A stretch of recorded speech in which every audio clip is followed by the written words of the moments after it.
estime que la mise en service de cet hôpital va réduire les évacuations de certains patients à l'extérieur du pays. Les élections législatives se préparent. La Commission électorale nationale indépendante publie la liste des opérateurs de saisie. Ils seront déployés sur tout le pays. Les détails dans ce journal. Et puis la piraterie gagne du terrain dans la cinématographie. Une mission de l'ONACIG est sur le terrain pour vérifier le paiement des taxes par les distributeurs et vendeurs des productions artistiques. Bonsoir à tous, bienvenue sur la télévision nationale. Merci de nous choisir à Pékin. C'est fait, l'hôpital de Kipé ouvre ses portes au public après plusieurs années d'attente. Réduire les évacuations sanitaires pour l'étranger, c'est le défi que se fixent les autorités du secteur de la santé. Cet hôpital spécialisé a une capacité d'accueil de plus de 500 000 consultations par an et près de 3 500 hospitalisations. La mise en service officielle de ce centre hospitalier a eu lieu cet après-midi. Sori de Kera. Fini les nombreuses interrogations sur cet hôpital spécialisé de l'amitié sino-guinéenne bâti sur les plateaux de Kipé, ici dans la commune de Ratouma. Remis officiellement à l'État guinéen par les partenaires chinois, le 13 avril 2011, les deux parties ont fait près d'une année de travail sans répit pour la résolution des différents problèmes techniques comme la normalisation des blocs opératoires, le paramétrage des équipements, la sécurisation des installations ainsi que la levée des réserves architecturales. Pour parer aux dysfonctionnements éventuels, cette mise en exploitation se fera de façon progressive en complémentarité avec les hôpitaux de Donka et Ingasdine. Les prévisions d'activité pour la première année d'exploitation sont 5 000 consultations, 3 500 hospitalisations dont 1 000 interventions chirurgicales pour 35 000 journées d'hospitalisation. La durée moyenne de séjour est estimée à 10 jours avec des extrêmes allant de 1 à 5 jours aux urgences et en chirurgie viscérale et au maximum de 25 jours en neurochirurgie. Le taux d'occupation moyen prévisionnel est de 80%. 50 000 examens de laboratoire sont prévus. 4 250 examens d'imagerie, dont 2 500 examens de radiologie, 1 250 examens d'échographie, 500 examens de scanographie et 500 examens d'endoscopie et d'exploration fonctionnelle sont également prévus. L'hôpital de Kipé ne fonctionnera pas à l'image de celle d'autres hôpitaux de la capitale. Il s'agit d'un centre de soins spécialisés.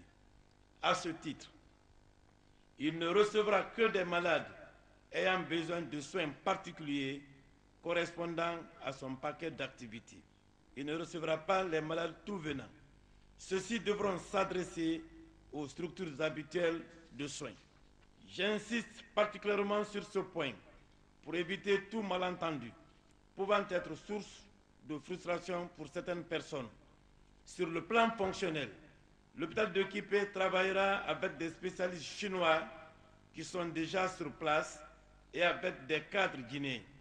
Il ne voudra pas en vase clos. Bien au contraire, il travaillera en complémentarité avec les hôpitaux de Donka et d'Ingasdine dans le cadre du projet médical de territoire de la ville de Conakry qui a été conçu par le ministère de la Santé et de l'Hygiène publique.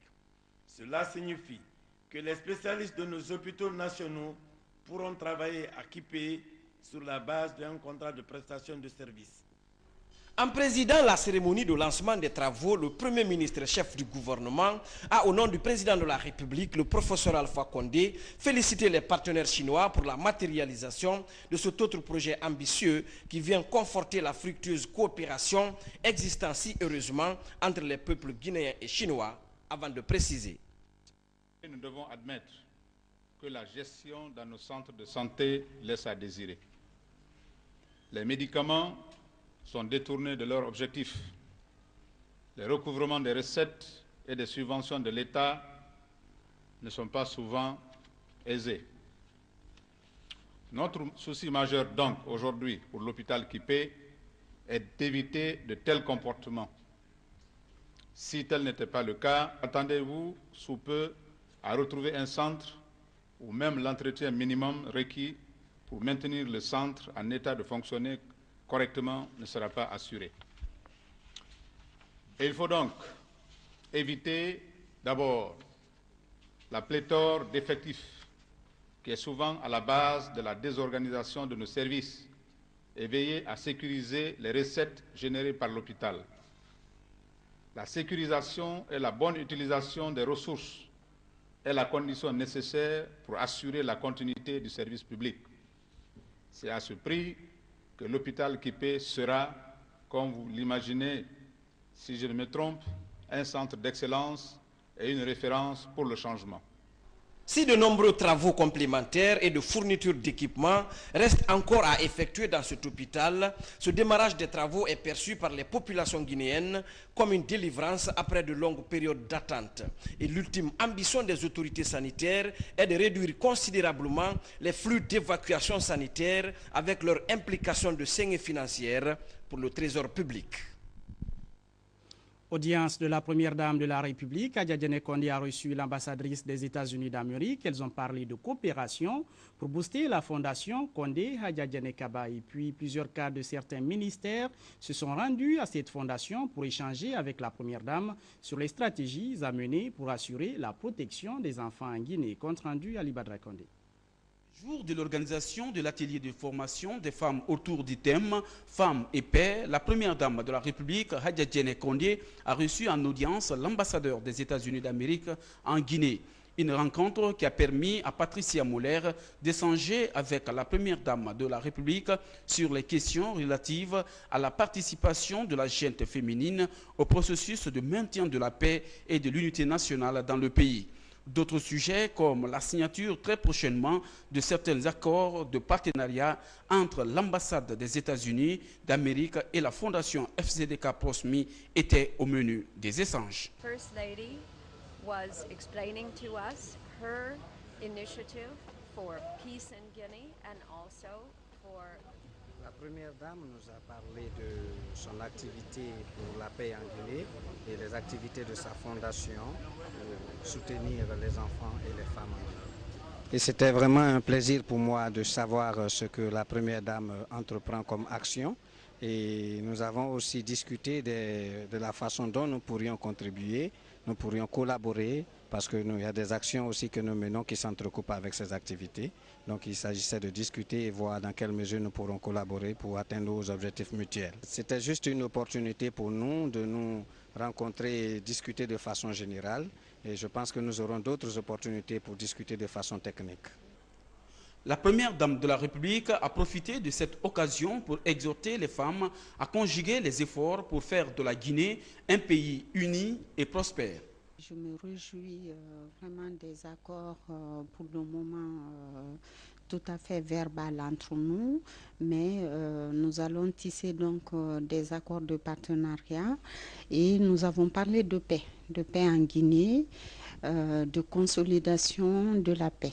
Et je tends la main à toutes mes sœurs de Guinée, de quelque bord que ce soit, de venir vers moi. Bientôt, je vais organiser un grand mouvement sous forme d'atelier pour débattre, un débat d'idées autour de la paix. Les femmes intellectuelles, les femmes commerçantes, quels que soient les métiers, toutes les femmes de tous les bords. Je lance un appel solennel aux femmes donc de tisser les liens de paix, de fraternité et de concorde en Guinée. Après cette audience accordée à l'ambassadeur des États-Unis, ce fut le tour de ces cadres venus des différents départements ministériels évoluant dans le domaine de la protection des enfants. Objectif, débattre autour du projet de construction d'un centre de réinsertion sociale et professionnelle de jeunes et adolescents issus du milieu carcéral à Kobaya, une initiative de la première dame de la République. Politique, les élections législatives se préparent. La Commission électorale nationale indépendante CENI publie la liste des opérateurs de saisie, alors que les équipements destinés à la révision des listes électorales regagnent les 38 circonscriptions électorales du pays. Saïdou Diallo. La Commission électorale nationale indépendante, CENI, multiplie les efforts dans le cadre des préparatifs des prochaines élections législatives en Guinée. L'institution vient de procéder à l'affectation des 4200 opérateurs de saisie à travers les 38 circonscriptions électorales que compte le pays. Ces agents recrutés auront pour charge d'accompagner les différentes CARL dans la révision des listes électorales. Cette opération consiste en l'envoi des matériels électoraux en 2 temps. Premièrement, d'abord tous les matériels non sensibles.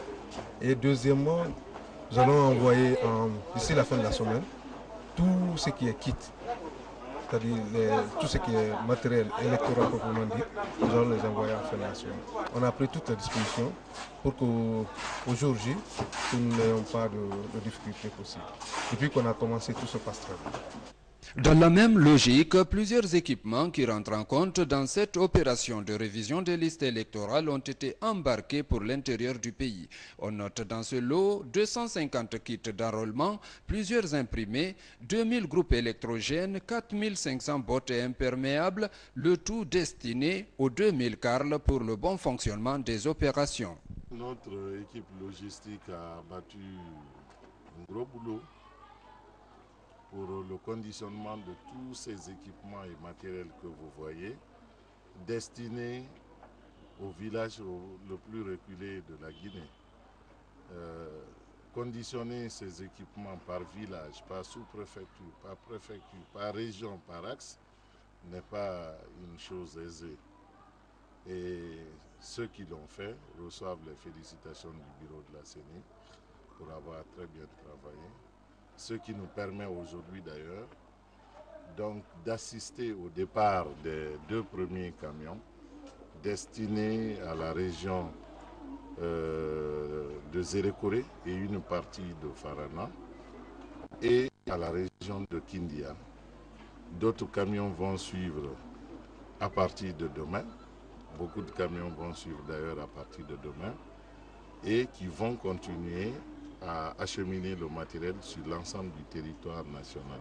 Sur les 6 axes qui desservent l'intérieur du pays, des camions escortés par la Fossepel assurent la répartition du matériel, comme pour dire que la CENI est déterminée à organiser des élections libres et transparentes, d'où l'appel de Luceni Camara qui invite les acteurs politiques à accompagner la CENI dans cette mission. Dans le même registre, à l'intérieur du pays, des jeunes de la société civile sont en formation. Ils échangent sur les enjeux des élections, on en parle encore, et l'objectif principal des initiateurs, c'est le réseau Afrique Jeunesse de Guinée-Rajgui, et d'impliquer les jeunes du mouvement social dans ce processus électoral. Abdoulaye Diallo. Campagne d'information et de sensibilisation pour des élections législatives apaisées en Guinée qui s'est tenue cette session de formation à Kindia. Il s'agit de renforcer les capacités techniques d'animation et d'éducation des jeunes sur les enjeux des élections pour chacune des étapes du processus. Le contexte actuel de notre pays, avec les résultats du dialogue politique en cours dans notre pays, favorise réellement une implication des organisations de la société civile, notamment celle de la jeunesse, dans des actions d'information, de formation et d'éducation de la population en général, en vue de renforcer la démocratie et l'état de droit en République. Rien qu'en regardant la qualité des personnes ressources invitées pour animer, n'est-ce pas, ces jours de formation, Osiwa est déjà rassuré à moitié de ce que nous avons fait le bon choix en acceptant d'accompagner Rajgui. À travers cette formation, le réseau Afrique Jeunesse de Guinée, Rajgui, en partenariat avec Osiwa, se veut une structure de mobilisation et de sensibilisation des jeunes pour démystifier le jeu politique en Guinée. Nous demandons aux participants de prendre tous les cours qu'ils vont recevoir ici au sérieux pour qu'ils puissent à leur tour informer et former d'autres jeunes pour que l'on aille dans la paix pour les prochaines élections qui arrivent. Durant 3 jours, les participants venus des 33 préfectures de la Guinée sont préparés à affronter toutes les questions concernant le processus électoral en Guinée. À la clé, l'adoption d'un comportement responsable et de non-violence. Retour à Conakry.